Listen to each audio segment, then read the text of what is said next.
Alright, the book I've got right here is Enrique's Journey. It's about a 17-year-old Honduran who rides the top of trains to illegally cross the border into America and join back up with his mother. The main point of Enrique's story has to do with obstacles, one being his travels on the train, obviously.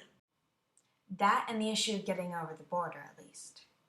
I think it took a lot of perseverance. I think it took rebellion, too. You can't honestly believe that you can secretly migrate into a country without breaking at least a couple of the rules. And after being constantly tracked down and beaten by La Migra agents, Enrique needed perseverance to get back up after that one.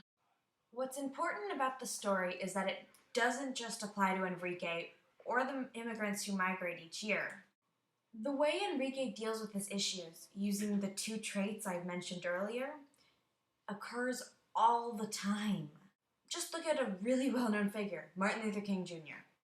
Like Enrique, Martin Luther King Jr. was not loved by men in authority. However, they didn't necessarily beat him or rob him like was commonly done with Enrique. King had to break some rules too after the marches at Birmingham were declared illegal. And even after he was jailed, King kept on working towards his goal. These show his willingness to break the rules, or rebellion, and his persistence. Even literature pays tribute to men who used perseverance and rebellion to overcome difficulties. Ray Bradbury speaks for this with his character Guy Montag in his book Fahrenheit 451. Just by trying to read one of his stolen books, Guy was breaking the rules to overcome a lack of education and knowledge that he was facing. Guy Montag had to go against everything his society stood for because of something he believed to be right. And that's what overcoming obstacles is about, right? As for perseverance, no one could deny his dedication after he disposed of the fire chief Beatty. MLK went on illegal marches in Birmingham, Guy Montag read forbidden books, and Enrique snuck across the border into America. To a certain extent, survivors must be rebellious. Whether they're personal or societal, rules must be broken to realize your potential and overcome your obstacles. I think there's a Marilyn Monroe quote that fits this trait pretty well.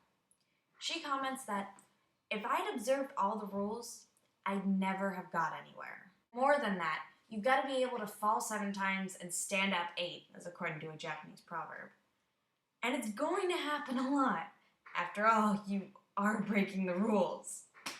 When I was in 1st grade, I was warned not to touch the mature books. And you can be pretty sure I didn't listen to my teacher. I had to prove I was capable.